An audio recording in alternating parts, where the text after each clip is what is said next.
Assalamualaikum warahmatullahi wabarakatuh, teman-teman.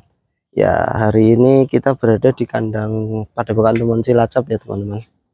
Ini sekedar ya absen lah, sharing-sharing juga. Ini kita mau bahas tentang spek-spek kandang.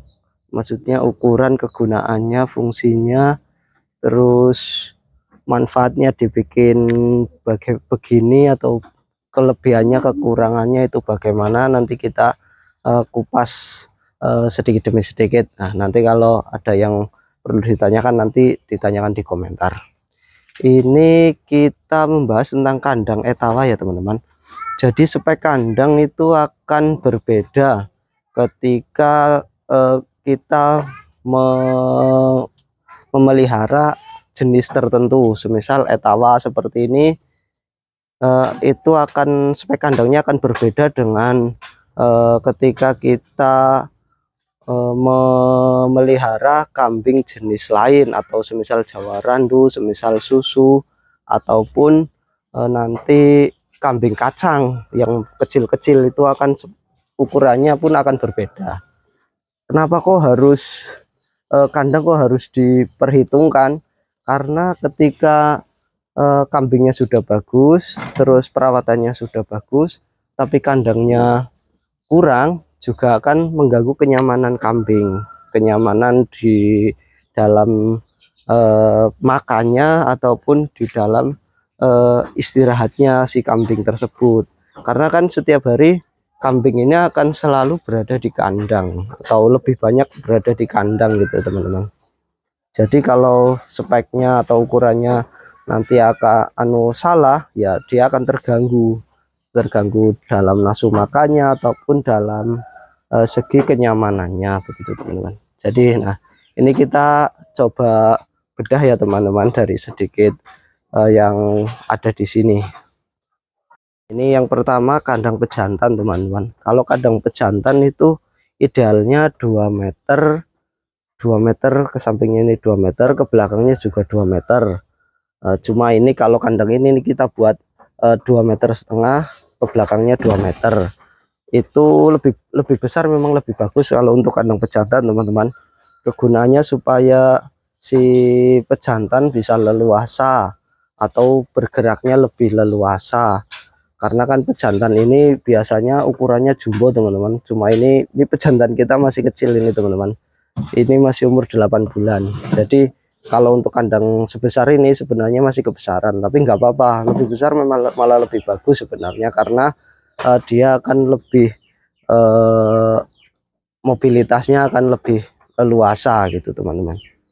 Nah, untuk tingginya ini, leher, keluar leher ini kita dibikin 60, teman-teman, 60 cm dari lantai sini.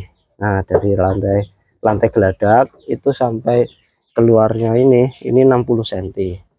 Nah, ini nanti juga akan berbeda ketika kandangnya spek untuk cempean, cempe 1 bulan sampai 3 bulan, itu biasanya tingginya ini di angka 45 atau 50.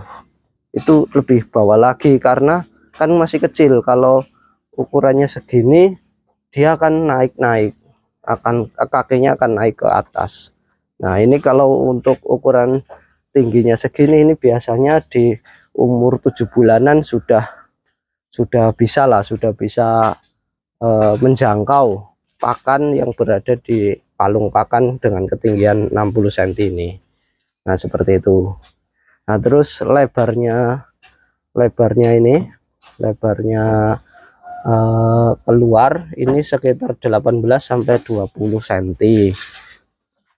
Tergantung nanti, kalau ini untuk pejantan ya, teman-teman. Kalau pejantannya besar banget, itu bisa ditambahi jadi 22 juga bisa. Terus kalau dari sini ke sini, ini sekitar berarti 40 sampai 45. Jadi ini kan rata-rata kambing jumbo kan biasanya 1 meter up. Nah, kalau dari sini kan 60 tambah 40 kan berarti 1 meter lah. Nanti ada lekukannya, ini jadi 5 lah, sekitar 5 sentian, jadi 105 gitu. Cuma kan nanti enggak selalu dengar begini, jadinya bisa dengkluk lah gitu. Ini seperti ini. Nah, untuk jari-jarinya ini sebenarnya yang bagus itu 7-8 cm. Nah, kalau terlalu lebar semisal 10 cm itu juga kadang ada yang cempe ataupun nanti cempe di luar bisa masuk nanti. Tapi kalau 7 cm seperti ini insya Allah cempe nggak akan masuk. Kalau semisal diumbar di sini nggak akan masuk ke situ. Nah, ini. Terus kalau tingginya, ini tingginya 140 sampai 150 teman-teman. Kita bikin lebih tinggi daripada kandang betina karena ya itu tadi mobilitasnya supaya lebih leluasa, juga di samping itu si pejantan juga tingginya kan bisa sampai 1 meter lebih. Jadi itu nanti biar nggak sundul lah gitu. Kalau terlalu pendek nanti sundul. Juga ketika membersihkan kandang juga akan lebih mudah teman-teman. Nah, kalau untuk geladak itu jaraknya 1,8 cm. Nah, 1,8 cm. Kalau ukuran kayunya untuk kayunya saya pakai ukuran 53, tapi mau bebas sebenarnya. Kalau kayu ya idealnya ya standarnya 53 lah, tapi kalau mau dibikin lebih besar juga nggak apa-apa, cuma boros. Kalau dibikin kecil, terlebih kecil juga nggak apa-apa, tapi ya gampang rusak gitu. Idealnya ya 53. Nah, ini nanti kalau kandang betina ini juga hampir sama, cuma nanti bedanya di ketinggian ini lebih pendek daripada pejantan. Terus nanti tingginya ini juga lebih pendek, kalau ini 130 gitu teman-teman. Tapi kalau untuk jari-jari sama lah, dibikin 7 cm, 6 cm, 7 cm itu sudah bagus. Kalau lebih dari itu biasanya sampai bisa merobol teman-teman, bisa keluar. Jadi kalau nanti si betinanya bawa anak bisa merobol. Nah seperti ini nih biasanya. Kalau ini kan kemarin kita kasih cempet-cempet di sini lah, ini kalau nggak dikasih ini biasanya naik-naik keluar sendiri gitu. Nah karena kita juga belum punya kandang spek cempe yang di bawah 3 bulanan, belum punya, jadi kita agak memaksakan. Nah seperti ini kekurangannya seperti ini. Kalau kandang belum punya yang spek untuk cempe sendiri seperti ini, akhirnya agak dipaksakan seperti ini. Nah kan, jadi dia akan naik. Sebenarnya ini kemarin sudah kita turunkan, ini 55 cm, tapi masih ketinggian. Kalau untuk spek cempe umur 2 bulanan masih terlalu tinggi. Jadi kalau bikin kandang untuk spek cempe di bawah 3 bulan itu ya tingginya 45 lah, 45 atau 50 itu sudah bisa kayaknya teman-teman. 45 lah insya Allah. Nah ini seperti ini. Kemarin kita bikinnya ini 55, jadi masih terlalu tinggi. Nah tapi kalau yang si untuk indukan ini kan 60, pejantan juga 60. Kalau mau ditinggalkan untuk pejantan juga bisa, tapi itu nanti untuk pejantan jumbo. Kalau pejantannya masih standar-standar 90 up 1 meter kurang ya 60 saja sudah bagus, sudah cukup lah itu teman-teman. Nah ini kita nanti juga yang lebih penting lagi, ketinggian di apa namanya, di kotoran. Nah nanti kita spill dari belakang ya teman-teman. Nah ini kita sudah berada di belakang teman-teman. Nah ini idealnya seperti ini teman-teman. Jadi jangan diplester ya, atau jangan dicor bawahnya kandang ini ketika kita malas untuk membersihkan. Tapi ya kalau rutin membersihkan bagus apa enggak ya, kalau banyak ya agak menguras tenaga teman-teman. Kalau saran saya tetap tanah saja ini. Cuma tanah juga macam-macam teman-teman. Speknya tanah itu bermacam-macam. Nah kalau tanah di sini ini tanahnya tanah merah, tanah liat teman-teman. Jadi sebenarnya kurang bagusnya karena menyerap daya serapnya si tanah ini kurang bagus. Jadi akhirnya seperti ini. Padahal ini cuma kencingnya kambing, tapi nggak bisa enggak bisa kering, jadi seperti agak becek-becek seperti ini. Karena di sini tanahnya tanah liat, merah liat gitulah. Kalau pas kena air itu pliket banget, tapi kalau sudah apa namanya, sudah kering langsung pecah gitu. Jadi spek tanahnya ini sebenarnya kurang bagus lah. Untuk cara menanggulangi spek tanah yang kurang bagus seperti ini, jaraknya antara tanah sampai geladak itu dibikin minimal banget itu 1 meter, dibikin minimal 1 meter. Kenapa kok harus 1 meter itu? Supaya nanti kan kalau ini becek seperti ini terus kita belum sempat membersihkan kan, uapnya atau amoniaknya akan naik lah. Ketika jaraknya terlalu pendek itu nanti akan mengganggu si kambing. Nah nanti kalau kambingnya keganggu otomatis dia akan timbul sakit-sakitan lah gitu teman-teman. Jadi minimal ketinggian itu 1 meter. Kalau ini di kandang saya ini malah lebih, ini 150-an dari tanah ini 150. Nah seperti ini. Kalau yang sana malah bisa sampai 2 meter lebih, itu 2,5 meter. Karena ya ini kan tanahnya mereng. Nah seperti ini. Nah ini kalau ini kan kambingnya lagi kencing teman-teman. Nah seperti itu. Nah itu enggak langsung nyerap teman-teman. Nah kalau tanah yang bagus itu tanah yang berpasir teman-teman. Sebenarnya tanah yang berpasir itu gampang menyerap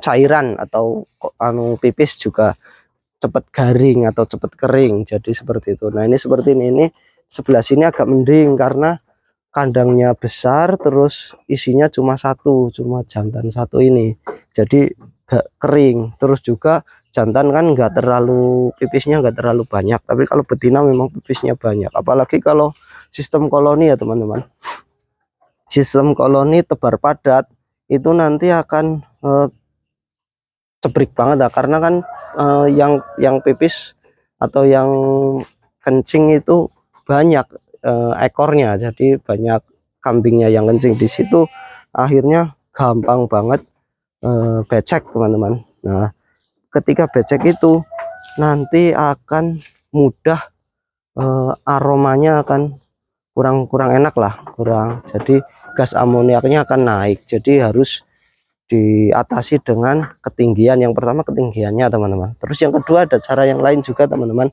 dengan cara sering dibersihkan otomatis itu.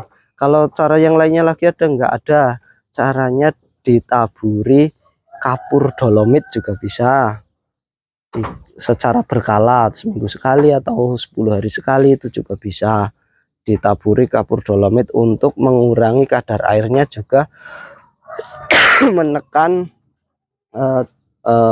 gas amoniaknya gitu teman-teman. Selain dolomit bisa enggak yang gratis apa sih ya? Yang gratis bisa juga dengan abu pembakaran kayu, abu pembakaran sekam bakar juga bisa, itu nanti juga bisa digunakan gitu teman-teman. Nah ini seperti ini. Nah jadi idealnya minimal 1 meter lah teman-teman. Kalau di sini ini 1,5 meter. Nah usahakan kalau tempat kotoran ini jangan sampai terkena air hujan. Maksudnya air hujan jangan masuk ke daerah kotoran ya teman-teman, nanti akan lebih potensi apa namanya, cebrik juga atau becek. Jadi nggak bagus teman-teman, seperti itu. Nah terus yang perlu diketahui lagi juga jarak antara kandang dengan asbes. Nah nanti kita spill dari depan ya teman-teman. Nah teman-teman, jarak dari kandang sini ya sampai ke asbes itu idealnya itu berarti dari ini tiangnya ini sampai asbes itu idealnya 2,5 meter teman-teman. Nah idealnya 2,5 meter. Kalau ini yang depan ini 2,80 m, 2,70 m, yang belakang 2,5 meter, karena ini nanti miringnya tinggal diatur miringnya. Nah jadi kalau yang belakang ini 2,5 meter. Itu insya Allah nanti yang pertama kegunaannya supaya tidak terlalu panas teman-teman. Nah kalau jarak dari atap ke terlalu pendek itu nanti panas banget hawanya, itu nanti jadinya kambingnya kurang nyaman, kepanasan. Nah terus yang kedua, jaraknya dibikin agak tinggi supaya ketika kambing naik-naik itu tidak sundul atau tidak merusak asbesnya atau tidak merusak atapnya teman-teman. Nah kalau atap yang paling bagus sebenarnya genteng teman-teman, cuma ya agak mahal. Nah nanti kalau di sini kita pakainya asbes, insya Allah asbes ya juga sudah cukup lah. Yang penting lihat kondisi alamnya, ketika alamnya kok di pesawahan atau di tengah-tengah sawah yang enggak ada pohon sama sekali, ya memang kurang bagus kalau asbes. Atau apalagi kalau sirkulasi udaranya tertutup juga kurang bagus. Tapi kalau seperti ini masih di kebunan banyak pohon-pohon seperti itu nggak apa-apa kita pakai asbes. Kalau seng saya kurang rekomendasi karena terlalu panas nanti teman-teman. Jadi kalau garvalum bisa juga karena kan lebih mending daripada seng itu. Nah, terus ketika kita bikin jaraknya tinggi juga, kita bisa buat tempat pakan teman-teman, gudang pakan. Nah, sebenarnya kurang estetik tapi nggak apa-apa kita manfaatkan seperti ini. Jadi bisa kita gunakan untuk gudang pakan. Ini kulit kacang hijau stok kita teman-teman, tinggal segitu. Nah itu masih bisa digunakan untuk tempat penyimpanan ketika space-nya tinggi gitu teman-teman. Nah ini seperti ini. Nah terus idealnya juga ketika lokasi kandang itu nanti dikasih lampu atau listrik ya teman-teman. Jangan nggak ada listrik lah, nanti kita kalau malam-malam ada tamu ataupun malam-malam mau ngecek atau ada yang lahiran, itu kalau nggak ada listrik nanti agak repot teman-teman. Itu ada listrik seperti ini ya. Demikian mungkin sekedar ya berbagilah sharing-sharing tentang masalah kandang dan spek-speknya. Nanti kalau ada yang tanya-tanya secara detail ataupun itu nanti di kolom komentar saja, ataupun bisa WhatsApp di nomor Padepokan Teman Etawa. Terima kasih yang sudah menonton, semoga bermanfaat. Assalamualaikum warahmatullahi wabarakatuh.